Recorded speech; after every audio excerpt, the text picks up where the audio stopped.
Hello friends, आज हम बात करने वाले हैं जब हम अपना घर बनाते हैं तब उन समय में किन बातों का ध्यान रखना चाहिए। घर का सबसे महत्वपूर्ण हिस्सा कॉलम होता है, यानी स्तंभ, जिस पे घर का पूरा भार टिका होता है। चलिए आज हम कॉलम के बारे में कुछ जानते हैं इस वीडियो के माध्यम से।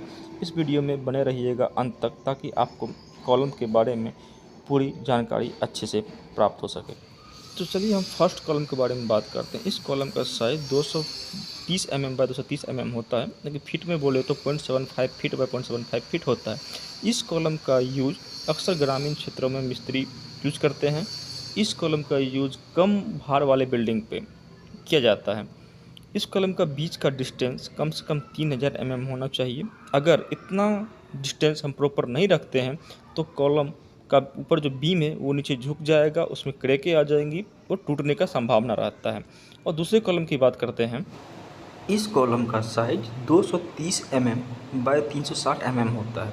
अगर फीट में बात करें तो 0.75 फीट इंटू 1 फीट 2 इंची होता है। इस कॉलम के स्पानों के बीच की दूरी 3600 mm होती है। अगर इसको फीट में बोले तो 11 फीट 8 इंच कम से कम होना चाहिए। नहीं तो इस कॉलम के ऊपर जो बीम होगा वो नीचे की ओर झुक जाएगा और उसमें दरारें पड़ सकती हैं, और वो जिस वॉल पे बीम होगा उस वॉल को भी वो डिफेक्ट कर सकती है। अब तीसरे कॉलम की बात करें तो इस कॉलम की साइज 230 mm बाय 450 mm होती है। अगर इसको फीट में बोले तो 0.75 फीट बाय 1 फीट 8 इंची के समथिंग होता है। इस कॉलम के दो स्पानों के बीच की दूरी 4500 mm होती है। अगर इसको फीट में बोले तो 14 फीट 7 इंची। इन कॉलम का उपयोग रेसिडेंशियल बिल्डिंग जैसे हॉस्पिटल, स्कूल, इन जगहों पर इस कॉलम का प्रयोग किया जाता है। इन कॉलमों का डिस्टेंस 45 mm होना चाहिए।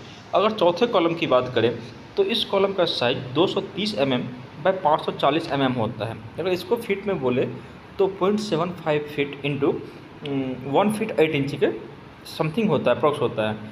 इस कॉलम के दो स्पानों के बीच की डिस्टेंस 5400 mm होनी चाहिए। अगर इसको फीट में बोले तो 17 फीट 8 इंची, इतना मिनिमम डिस्टेंस इनके बीच में होना चाहिए। अगर इतना डिस्टेंस इनके बीच में नहीं हो पाता है, अगर नहीं रख पाते हैं हम लोग, तो इस कॉलम का ऊपर जो बीम होगा वो नीचे की ओर झुक जाएगा, जिससे इसके दोनों कॉलम के बीच में बने वॉल इफेक्ट होगा।